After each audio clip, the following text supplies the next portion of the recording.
दोस्तों, हम एक रहस्यमयी जंगल की तलाश में घुस गए हैं। मेरे साथ डबराल जी, ढोंडियाल जी और हम चलते चले जा रहे हैं। इस रहस्यमय जंगल की ये एक बहुत अच्छी बात है। एक आपको अचंभित करने वाली बात बताऊंगा कि जैसे जैसे हम नज़दीक जा रहे हैं, सामने वाला पहाड़ हमारे उतने ही करीब आ रहा है। उससे ही अच्छी बात ये भी लगी मुझे, इस रहस्यमय जंगल की एक रहस्यमय बात मुझे ये भी अच्छी लगी कि जिस रास्ते से हम ऊपर जा रहे थे, उसी रास्ते से हम नीचे भी आएंगे। का नाम रख दे वो। रास्ते में कुछ हमें भालू भी मिले, पर मेरे दोस्त ढोंडियाल जी ने भालू को बहुत सहलाया, बहुत प्यार किया और कहा कि you are the best in my world and you proof all the very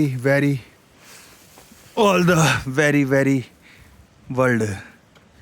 वाह, भालू को एक बात समझ में आ गई थी, अगर इंसान अच्छा हो तो प्यार भी करता है और दुलार भी करता है।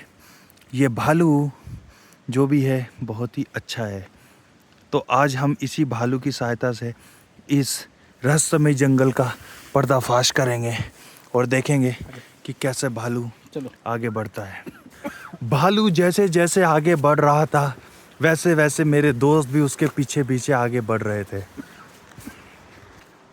भालू हमें देख के एकदम सरपट हो चुका था और भागते ही चला जा रहा था। मैंने भालू की पूंछ को देखा कि भालू ने अपनी पूंछ को नीचे दबा रखा था।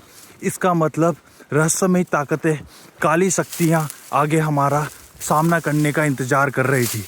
तभी मेरे दोस्त ने होश संभाला और कहा कि मैं ही उन शक्तियों से लड़ूंगा। फिर हमें सामने कुछ मरी हुई आत्माएं दिखी, जिसमें से 2 मादा और 2 नर थे।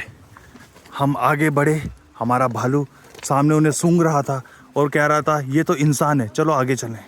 हम इस रहस्यमय जंगल की तलाश में आगे बढ़ ही रहे थे कि हमने देखा कि यहाँ से 2 रास्ते कट रहे हैं। एक जा रहा है सीधे और एक जा रहा है राइट और एक जा रहा है लेफ़्ट। तो हमारे जो दोस्त है उसने चूज़ करा राइट, तो हम भी राइट को चल पड़े।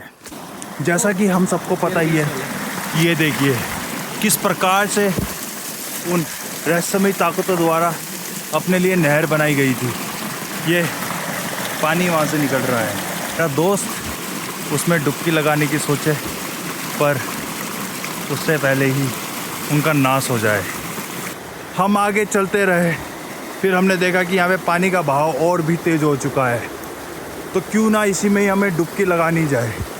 पर मेरे दोस्त का सीना कम से कम मोदी जी से पूरा 2 गुना था, यानी कि 56 इंच अगर मोदी जी का है तो इसका कम से कम। जैसे जैसे आगे बढ़ रहे थे, मेरे दोस्तों के पैर कपकपा रहे थे और हमने देखा कि वो कांपते कांपते उनका पेट भी बाहर आ गया था। पर हमने हार नहीं मानी, हमने ठार नहीं छाड़ी। हम धीरे धीरे आगे बढ़ते चले गए और इस रहस्यमय जंगल का पर्दाफाश करने के लिए आज हम मौत का सामना करने के लिए आगे बढ़ते चले गए। ये देखिए, रहस्यमय जंगल का पर्दाफाश करने के लिए हमारे सुबोध भाई पूरे एक्टिव मिजाज में है। ये पुल जो आप देख रहे हैं, ये बहुत ही हरामी रामफल द्वारा लांघा गया था और ये पेड़ आप देख रहे हैं, उसका घास काटा गया था अपने बकरियों के लिए। ये बकरियों के लिए घास काटा था रामफल ने। तब उसके बाद वो इस नदी में गिर गया था और नदी में गिरने के बाद उसने अपने प्राण त्याग दिए थे। मेरे कुछ दोस्त जो कह रहे थे कि 1 तारीख से हम जिम ज्वाइन करेंगे, ये देखिए रहस्यमय झरना हमें देखने को मिला और मेरा दोस्त बिना समय गवाए उसका पानी पीने चला गया। बाद में पता चला कि ऊपर से मेंढक मूत रहा है। बाद में पता चला कि यहाँ पर अंग्रेज़ों द्वारा इंजन भी बनाया गया है। अंग्रेज़ों द्वारा इंजन बनाया गया है। उस इंजन में मेरे दोस्त ने जैसे ही हाथ लगाया, एक अजीब सी आवाज़ आई, वाओ, आप देख सकते हैं, लुक लाइक वाओ से आवाज़ आई इंजन से, जस्ट लुकिंग अ वाओ। मेरे मित्र बिना रास्ते की परवाह किए, बिना पत्थरों की परवाह किए, बिना रहस्यमयी तत्वों की परवाह किए आगे बढ़ते चले जा रहे थे। सुबोध भाई अपने पेट के दम पे आगे बढ़ते चले जा रहे थे। लक्ष्य की ओर अग्रसर। वहीं मेरे एक दोस्त को हैरी पॉटर की झाड़ू मिली। झाड़ू तो नहीं पर पाइप था, और वो पाइप था कि क्या था ये नहीं पता, पर वो उस पर झूल रहा था और बहुत मज़े ले रहा था। हमें झरना मिला। वो झरना इतना रहस्यमय था, देख के ही मेरे दोस्तों की टांगें कांपने लगी और मुझे कहा कि शिवम भाई, शिवम भाई, शिवम भाई, वो झरना।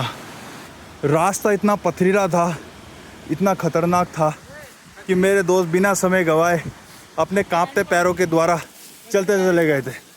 वो एक मेरे दोस्त ने पता नहीं किसकी खोज करी और वो बड़ा खुश हुआ कि ये क्या है। अब ये क्या है, ये हैंड पंप है कि क्या है पता नहीं।